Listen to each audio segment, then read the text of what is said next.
Thank you all for being here. So, digital art did not start in 2021 with the NFT boom. Its history spans at least 6 decades, from the early experiments with oscillographs and mainframe computers to the current explorations of generative pre-trained transformers, or GPTs. Terms like digital art or new media art, in fact, refer to a very wide spectrum of artistic practices at the crossroads between art, science, technology, and society that mostly have in common the fact that they have been frequently overlooked or blatantly ignored in the mainstream contemporary art world. We usually associate digital art with festivals, with large installations or museum shows, but it's worth remembering that galleries were there since the beginning. If we take, for instance, the famous three first computer art exhibitions in 1965, we'll find out that two of them took place in galleries, the Howard Weiss Gallery in New York and the Wendelin Nitschlich Gallery in Stuttgart. And then pioneers like Vera Molnar and Manfred Mohr could present and sell their works in contemporary art galleries over the years. So there has been a certain market for digital art, albeit small. But what is more interesting is by the end of the 1990s and early 2000s, we find galleries that are devoted to digital art. Galleries whose identity is to present and defend digital art and bring it to the contemporary art market. Today with us is Stephen Sachs, owner and founder of Bitforms, which is one of these galleries that since 2001 brought digital art to the contemporary art market, and that for more than 20 years has been at the forefront of new media art. So Stephen Sachs, welcome to Talking Galleries. Thank you. Thank you for having me.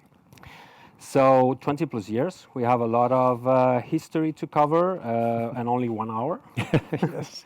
So that will be, I'm gonna even clock it because I know what's going on then. So let me just show you a bit here. You have a little bit of history, very, very condensed history of Bitforms gallery. There's a lot more to unpack. Just mention that it started in 2001 in New York, that it has expanded, has had second spaces in Seoul, now in San Francisco. It's been in major contemporary art fairs around the world and represents some of the most celebrated digital artists like Rafael Lozano-Hemer, Refik Anadol, Quayola, also Daniel Canogar, and many more. So let me jump to the first question and go to this moment of founding the gallery in 2001. Can you tell us a bit about that particular time? What led you to think it's a great idea to have a digital art gallery? Yeah. Well, I'll go a little further back just in terms of my history. My family was in the art business for 2 decades. The complete opposite of new media art. My father was an antique dealer.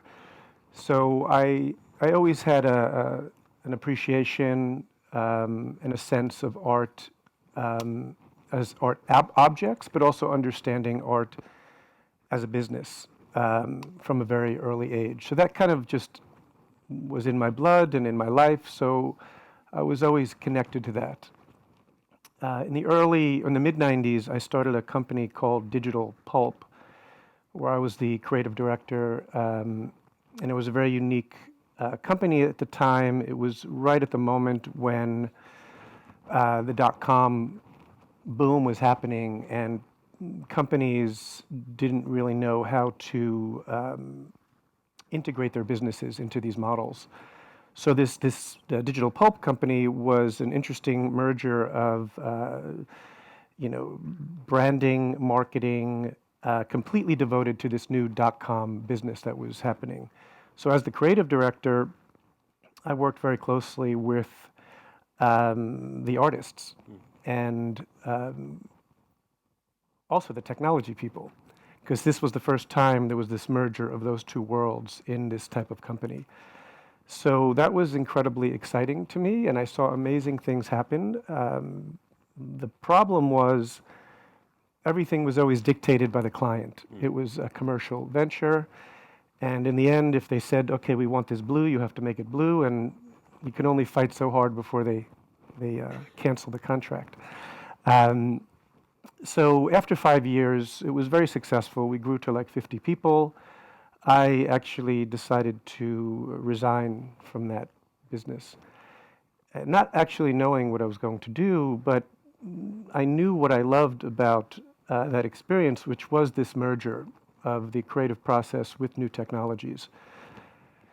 So I was just starting to research what I would do next, and there happened to be some very important shows happening at the time, museum shows. There was Bitstreams, which was a very impactful show, and obviously clearly had a connection to what I started to do. There was the 0101 show in SF MoMA. There was even a digital printmaking show at the Brooklyn Museum. So all of this was happening. I was studying this. I was excited by this. And I started to research the art market. I didn't really see a gallery in New York that had a deep focus. I mean, Postmasters was probably the closest that I could find. And I felt that I wanted to start a gallery specifically devoted to new media. And the timing was not great because we opened 1 month after 9/11. So this was a very, very difficult time to open. But I felt very confident that, eventually things would settle and we'd be able to move on. But it was a challenging beginning. But really the goal of the gallery was always to be an expert and educate the fine art market about this type of work, and to really explain how it could be collected, the issues of preservation, maintenance, all of these things that were needed to give confidence to these collectors. And it was also very important for me to have artists from different generations, because for me, new media is a very difficult word because new is changing constantly. So it's always a struggle to define that type of work, and digital is also a bit too focused. But it was about artists working with experimental media, most often using technology, but how each generation, like you were saying, Manfred Moore, who's now I think 80, 85, was using whatever technology was available to him at that moment. So as the gallery started to evolve, we began to just select artists who were doing things in their generation that was more experimental. And that's kind of really how it began. Mm-hmm. And also what's interesting is that the gallery was located in, you opened the gallery in Chelsea, Yes. so in the gallery district. So it's not just a new gallery comes in, but a new gallery that brings totally different new art, totally different new concept. How was the reception among the other galleries and in the New York art scene? New York's a tough city, I have to say. Not an easy business, whether you're in new media or any category of art, to open in the city. But Chelsea was also a very different place back then. It developed dramatically in the past 10, 15 years.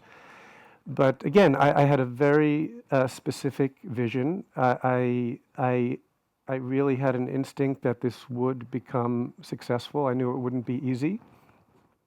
And by being in Chelsea, I purposely wanted to connect to all the big galleries that were present, just so at least there was a dialogue with what they were doing and what we were doing. So we thought that was an important place to be. But yes, absolutely super challenging in the beginning on many levels. Also, there's so many, even just how the artwork was delivered and produced was so different back then. But I think being focused, although in the beginning very challenging, in the end was a good idea for us. And in terms of the artworks that you selected for those first exhibitions, did you go for more like really groundbreaking, or just also working more with object-based work, so kind of easing the transition, so to say? Yeah, it was a combination. Again, I was new to this, and I had to learn very quickly. In fact, there's very, very few artists remaining from that initial show. I think maybe Casey Reese is probably one of the earliest artists we've showed with. But I did a show with a range of work, utilizing different media, both moving and physical, and wanted to start to gauge the reaction, both from curators, collectors, the general public. And I basically started to learn from that, and quickly brought in different artists that I felt were a better representation of our vision.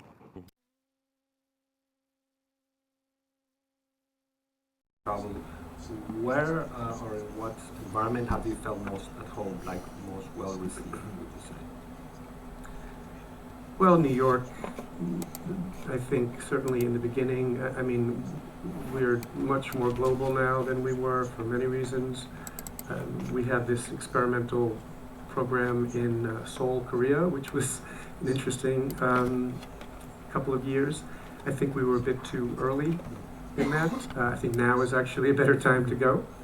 But it was an amazing experience, and there was definitely a very good reaction, but again, from a collecting standpoint, I think we were a bit early. The San Francisco gallery, I was really initially incredibly excited about doing that, but it's a strange phenomenon. Although they are quite tech savvy, and also some of them quite wealthy, there's not such a serious appreciation for art there. So I'm not sure I'm going to be continuing San Francisco too much longer. I'm actually thinking to continue my business in Hong Kong and China, where the reaction is very strong for what we're doing.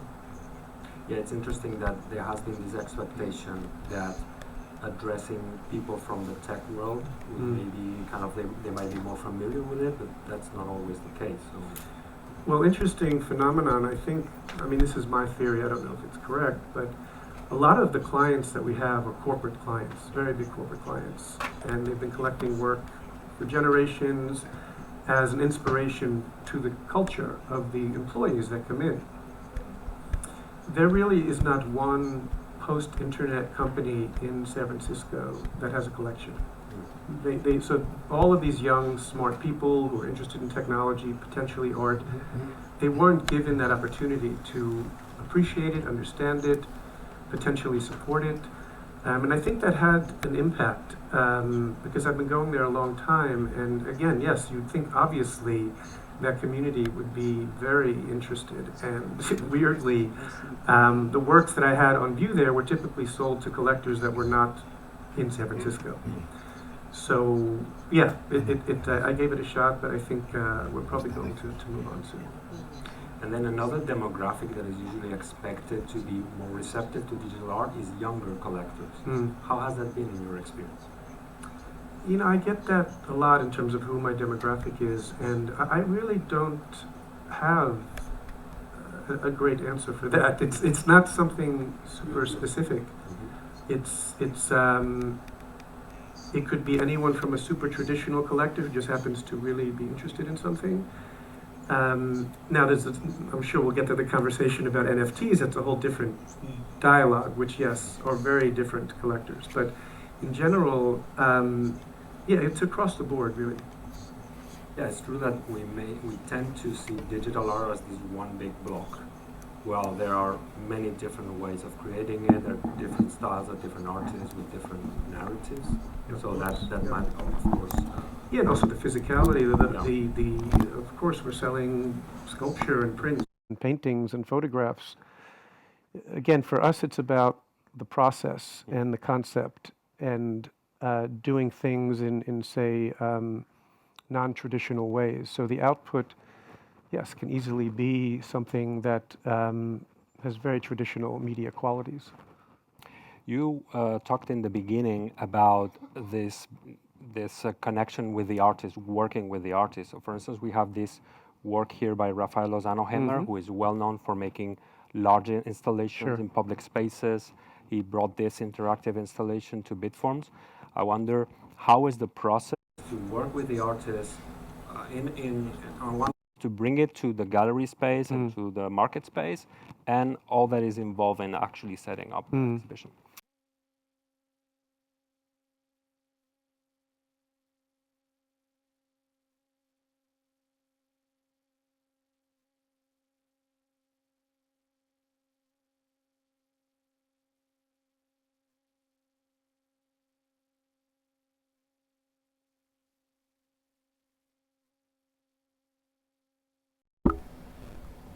It was very important to figure out how to make more intimate personal objects, but still maintain the conceptual rigor that he has maintained with his larger pieces. So it took a bit of time to do that, because we didn't want to just make things smaller. It had to be relevant and make sense. But like even this piece here, like these works, especially the larger ones, were really very good pieces for these larger public spaces like museums and some of these institutions, private institutions that we work with. So we definitely crossed over. We still were interested in these larger pieces, but we tried to focus more on these smaller objects in the beginning. Because there's also a question of scale and of maintenance, because one thing is to create a work that will be exhibited for maybe a few weeks in a public space, then dismounted, then something that has to go to the house of a collector and stay there for years. Yes, big issue and question that comes up often. And I'm very honest with the collector up front. Most of the works will fail. I mean, it's just that simple. It doesn't mean they will stop working moving forward, but eventually you will have to address that work. So in the beginning we weren't as great, but now we're very, very adamant about the artist providing proper guidelines for maintenance, preservation, and most importantly, which is also different per artist, is migration of the work. Because as we know, technology is now advancing more rapidly than I've ever seen, but things that also typically are using computers are the most complex, because operating systems tend to change often. If it's pure video and of course physical work, there's no issue. But the computational work, we need to have very clear instructions and make the collector understand they have a responsibility. And not all of them listen, but we try our best to make it clear what has to happen to maintain the work into the future. And it's really interesting because some artists, like Rafa and some of the other artists, have really addressed this migration plan. And especially if some of the artists get successful and they're selling a lot of works, it could be quite overwhelming, because if you're selling, say, a lot of works in 1 year, say 10 years ago, and then 8-10 years starts to come up and the pieces will begin to fail, many of them at the same time. So it was really nice to have some of these artists have these plans and again, make the collectors feel comfortable with this potential migration of the work. It's really, really essential. Because, for instance, Rafael Lozano-Hemmer once wrote that there need to be good practices. He actually outlined this kind of for the artist to start with, to make all this documentation. And also Casey Rees mentioned that when you buy a digital artwork that's process-based, you're buying the idea.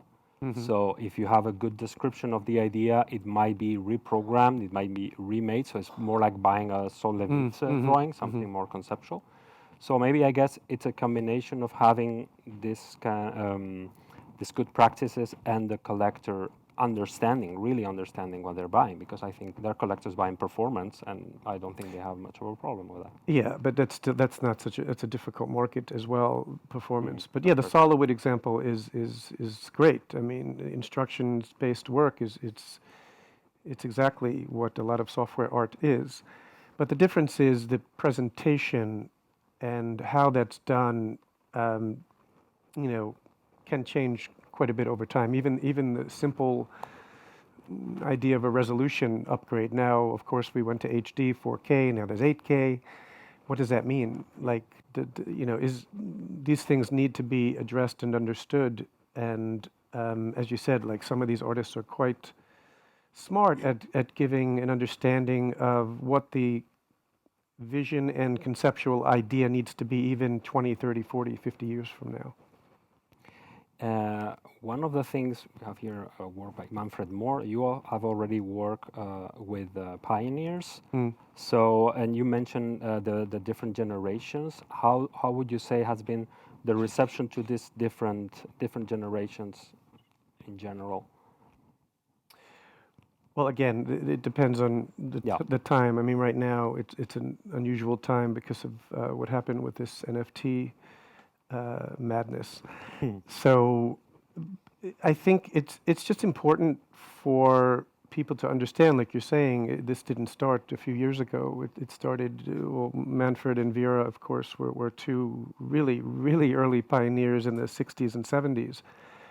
And it's just essential for the art world in general and the new collector to understand that these processes have been going on for generations. And yeah, for us, it's just, it's again, it's really important to show this history and diversity in media and concept, and how each artist was addressing it at the time. But for instance, did people really understand the value of Manfred Moore, the kind of the pioneer he is, like, or you really have to go into telling the history? I guess that's. I think he's incredibly undervalued and underappreciated for who he is and what he's done. Again, because the market exploded, in the past few years. Certainly generative. Actually, that's a good thing to bring up because generative, which prior to the past few years, most people didn't understand anything about it. And the art world in general had a tough time comprehending what generative meant versus video. So the fact that he was doing generative art in the 70s and 60s is incredibly important. I mean, when you think about the size of the computers and the access and the complexity and the difficulty of doing what he had to do, it was a very different process.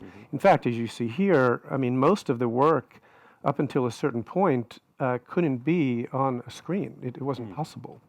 So he was using plotter printers and creating unique pieces based on his algorithms that were mostly physical work. So it was a very different time. But absolutely, the world needs to understand that there's a history to this, and there's very important artists that may not be capable or even care about entering this new community and dealing with social media and aggressively branding themselves. But their work is incredibly important. Definitely.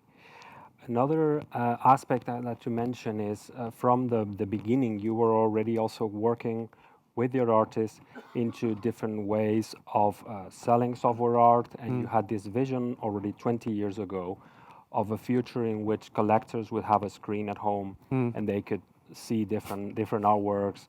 And you also did this collaboration with Easy Screens, where you could have a screen that was actually interactive. And I wonder how have you seen this evolve? Maybe it was too soon. Maybe now could be the time for this kind of vision.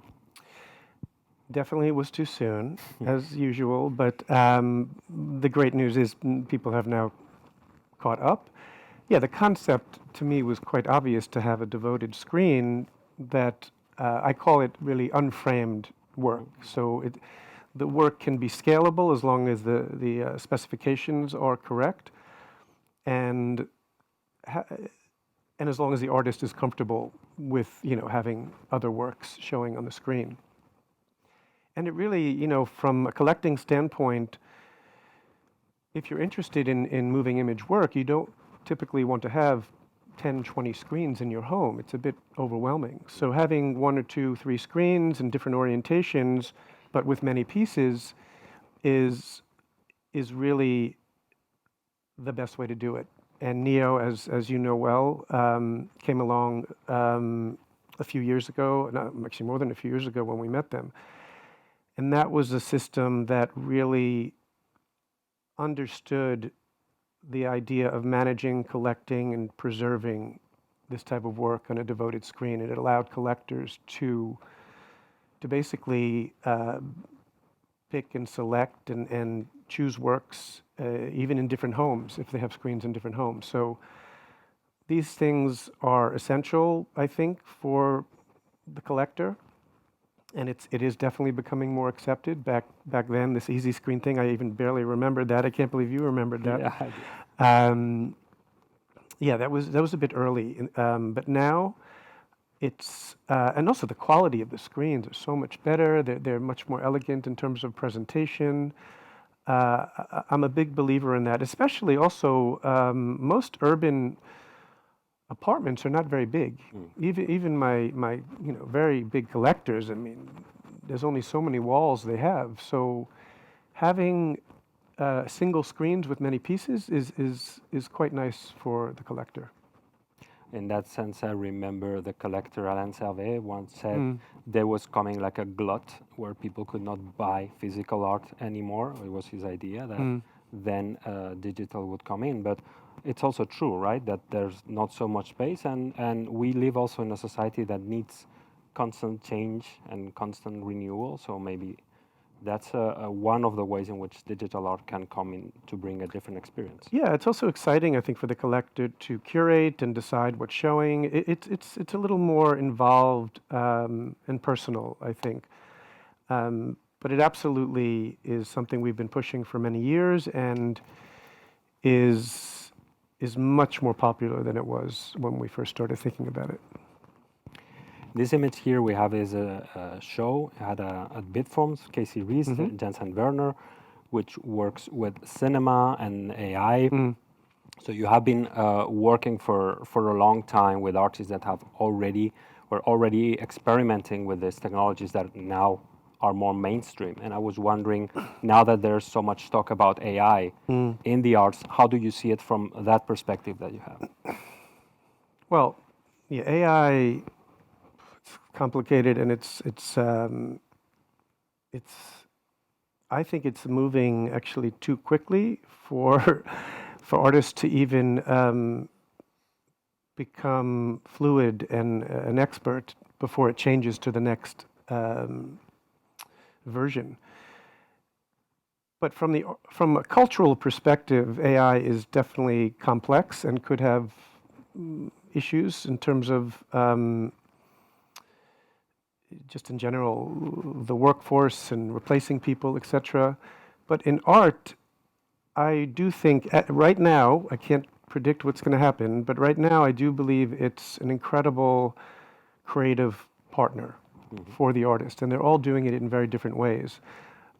I think my artists are a bit different because they already embrace using these new tools in general, and the ones that are gravitating towards AI are really finding some interesting things happening, and and even they were surprised at what was happening. But I think it's about combining what they already do with what AI can offer.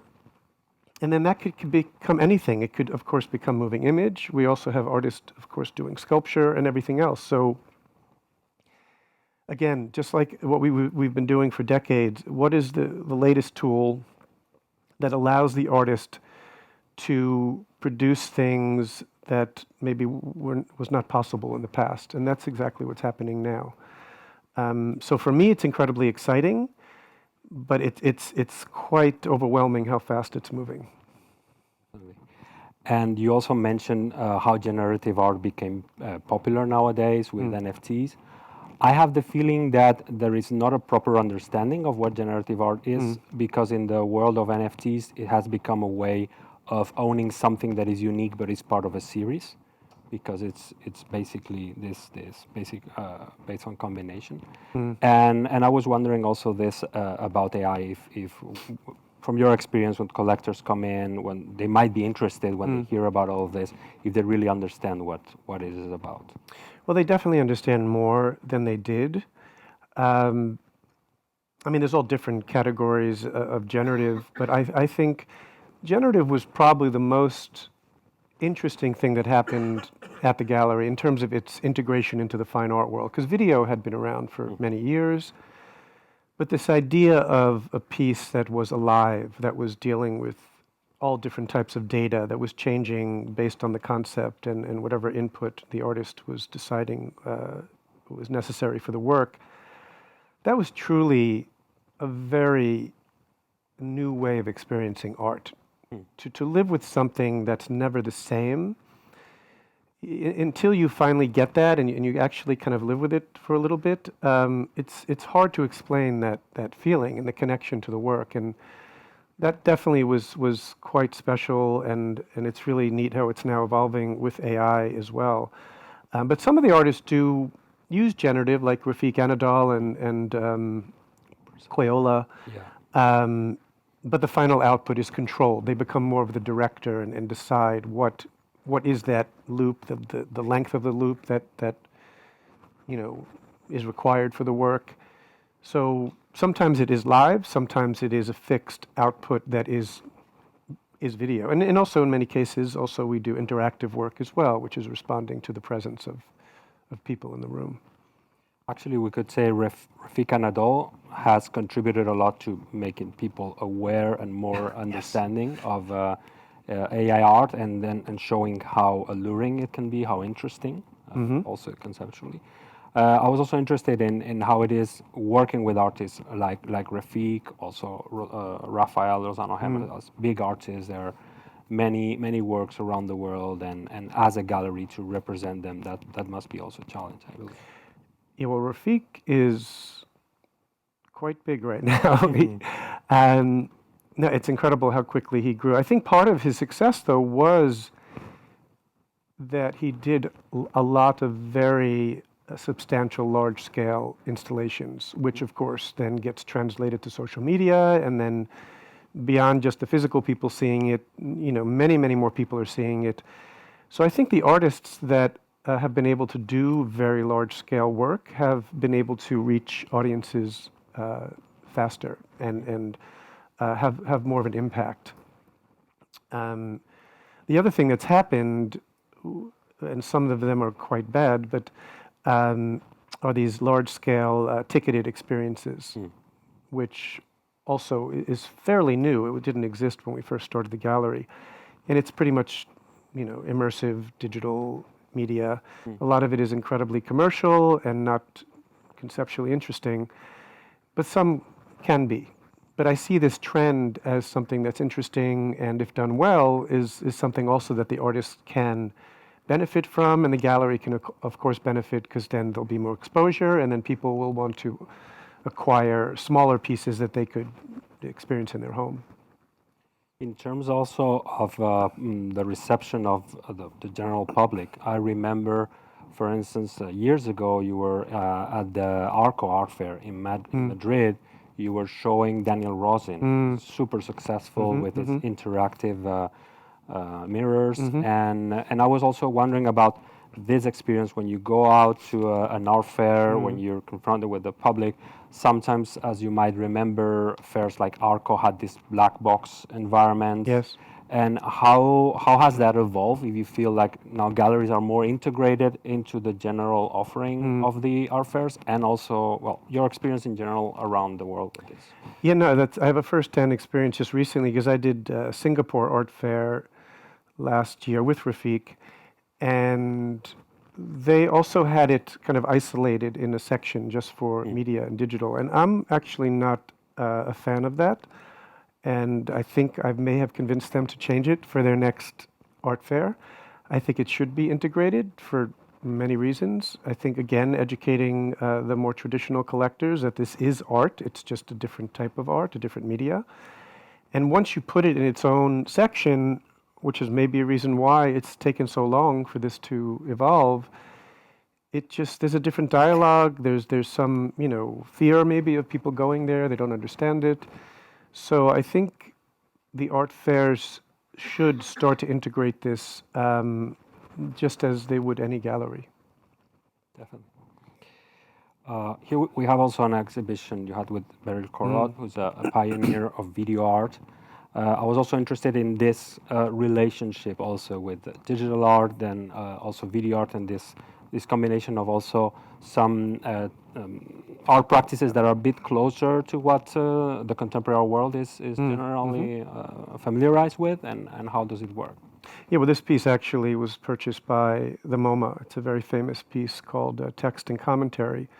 But this was really clever because the loom, which is this technically ancient way of computing, was really what this piece was about.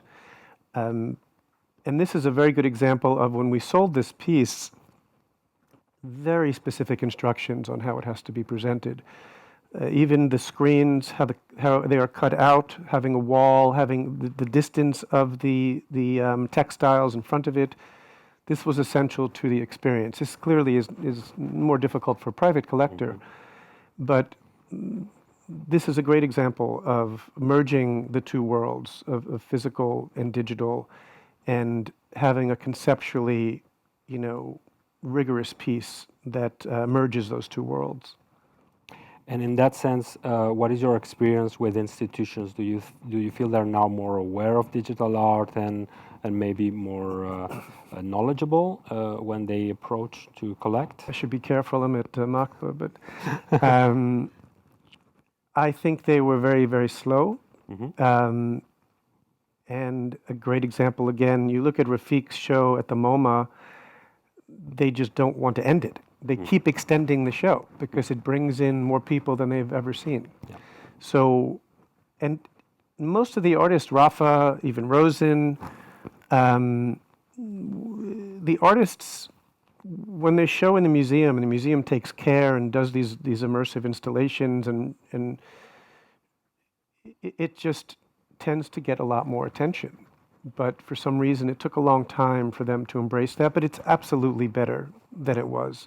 There's no question. They're seeing the results. I mean, they understand that a larger community wants to see it. And also, again, with this new surge with the NFT market, I mean, it's constantly in the press, it's constantly being talked about, and museums need to embrace, these cultural movements, and I think they're starting to do it much more often than they were. Also, in that sense, now with the NFT market, we have seen it again, how sometimes artists think they can bypass the gallery, they can bypass all the system.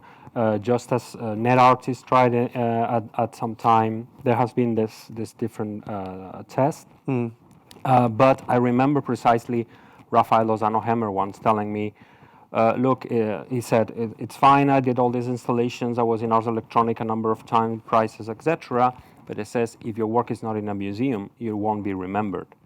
So I wonder, it seems to me like the final kind of approval for an artist in the art world would come via the market and with the support that they get from galleries and then institutions. What would you say to this in this sense? Yeah, I mean, it's still absolutely important that contextualizes it, brings a sense of history, a sense of just, writing and understanding what's the concept, where is it coming from. It's not just a financial asset, which is what the NFTs were when they started, and still can be to this day. But I also think it did allow artists, and even I let my artists explore and see what would happen. I didn't think they would leave the gallery. I thought, but maybe this is an opportunity to make income and reach a new audience in a different way. And I studied that. Well, the gallery studied it for a few years, and most of them were not very successful. And I think they started to see that it wasn't about art. It was about just making money, and it became this financial asset tool in a way. Because for me, the biggest issue about NFTs, well, one, I mean, there was too much work that were done by people who weren't necessarily artists. They were just, doing designs and graphics and just throwing them out there. But the most important thing, which is essential to every artist, not just media art, was the experience and the presentation of art.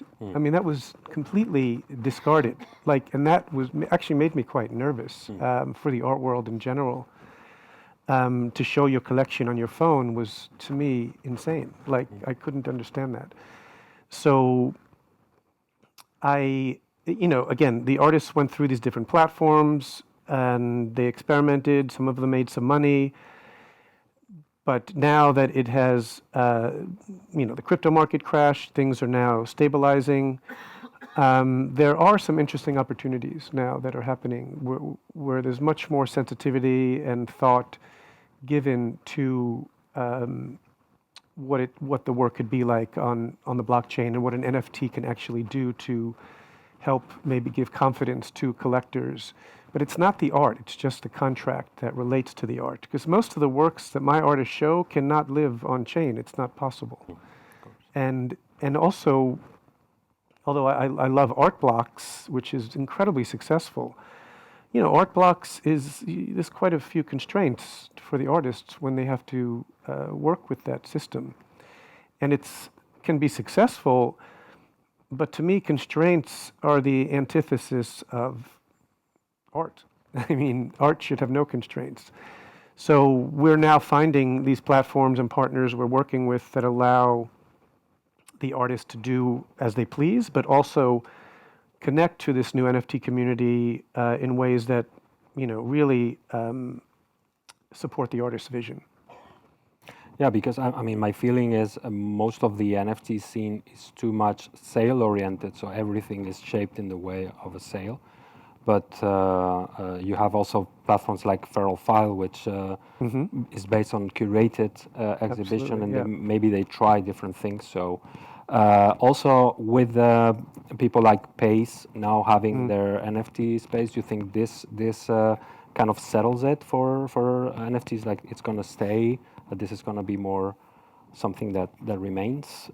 Well, like I said, I think if done correctly and in conjunction with the gallery and not always about financial or constraints within the system, I think it will absolutely be something that's very interesting. I mean, we offer NFTs for almost everything we do, but again, it's a contract. It's not the artwork. So for us, it opened up a much larger audience.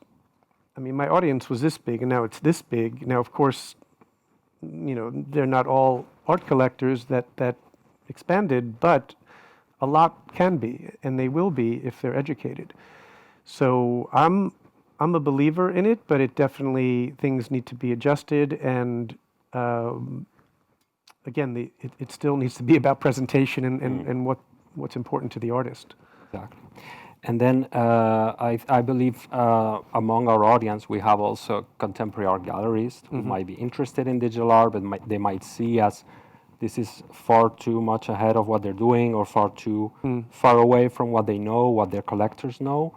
What would you tell them to kind of bridge this connection between digital and... Stay away. I should just have all the business. I could take care of it all now. Okay. I'm joking. No, I encourage my artists to have other galleries. I think it's important. I mean, not necessarily in the United States, but in other countries. And I think it's again much easier today than it was. I mean, I would have a different answer when I started my gallery. It was much more complicated. But today, I think it's important for most galleries to have some integration of artists experimenting with art and technology. Absolutely. So I think we have a few minutes for questions from the audience. So if anyone would like to ask a question to Steve. This will be the moment. Come on. Don't I'll be tell you, shy. hair care products, I mean, nothing? There. Yes. Hi. I. Hola. Yes. I would like to just hear a little bit more about something you said quite quickly, which is you said, and maybe I'm wrong, but you said most of your collectors were corporate collections. No, not most, but Okay. I referenced it because we do have a decent amount of collectors that are corporations that are building big collections that have proper curators and do a really good job at integrating it into the culture of the organization. That was my question. Like, what's the role you feel that it has in the culture of the in the corporate culture? I think of it's the- incredible, which is why I was saying in San Francisco, it was quite sad that all of these companies that actually were built on technology and innovation, for some reason, most of them have not chosen to integrate art into their offices and their collection to inspire their employees. Some of them do residencies and other things, but it's very different from, like, for example, Deutsche Bank, UBS, Bank of America. There's many more. They have incredible collections. And if you think about the people working there, they then begin to support arts on their own as they get older. And that's what I was referencing. We a percentage of our business is through corporate collections, yes.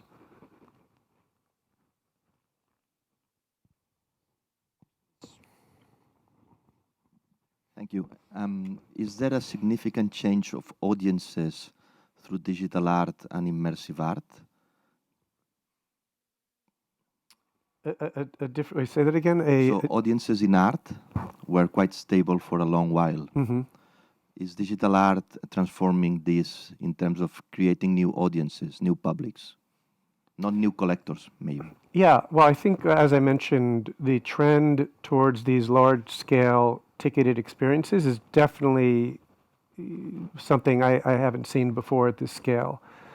Unfortunately, I don't know if it's come out here, but the, like the Van Gogh, a lot of the ones that are successful are not really offering anything interesting or conceptually new. It's just showing things that can be presented in a digital way, for example, which to me is sad and not really what should be happening. But I mean, it's a business; they're doing okay. But in general, there's much more of it, and absolutely, I think a larger audience, the public is much bigger than it was when we first started.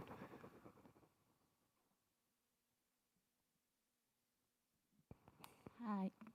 Hello. I was just wondering, how did you do to change the narrative of what people believe if this is art or no? I mean, we are very used to with the new, the new thing is art. Every time people just is questioning if it is art or not. How do you do in daily basis to change that narrative? You mean is media art or digital art? You're saying? Yeah.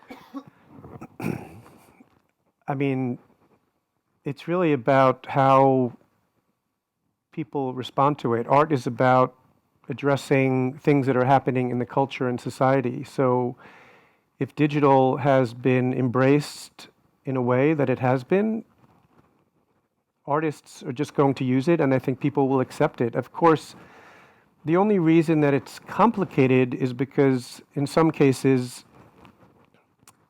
things need to be maintained, as I was saying earlier. But the experience, the connection to the work, the emotional connection, all of that is the same as traditional art. The only difference is sometimes there's, a different level of care that has to happen for it to continue. But of course, it's the same rules as any art. There's no difference. Thank you. Steve, always a pleasure to hear you. Yeah. So the context of this whole event is about the impact of digital transformation, which is affecting all aspects of our lives, obviously, and now we're talking about it within the context of art. And whilst you were speaking, on the one side, you spoke a lot about collectors, and what's important for them, especially those who are moving into this medium. You also gave the example of the huge numbers of people going through MoMA, paying for an entrance ticket to see a Refik work. So, as part of the digital cultural shift in this world, new models have presented themselves whereby the notion of ownership, which was always at the core of other sectors and also art, was the leading model.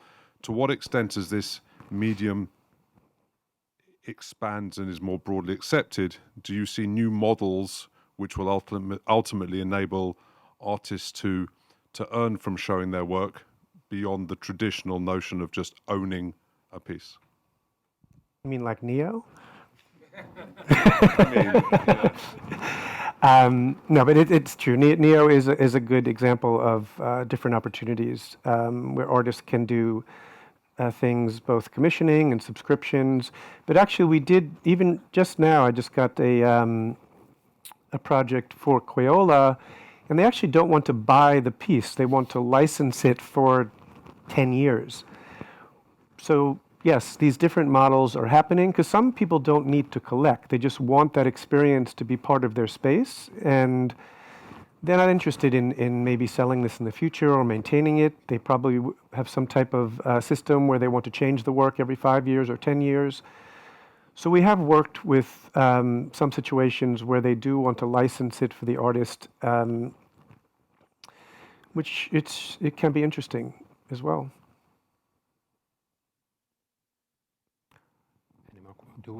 We're done? Yeah, okay. All right, so we have to finish now. Thank you, everyone. And that's it.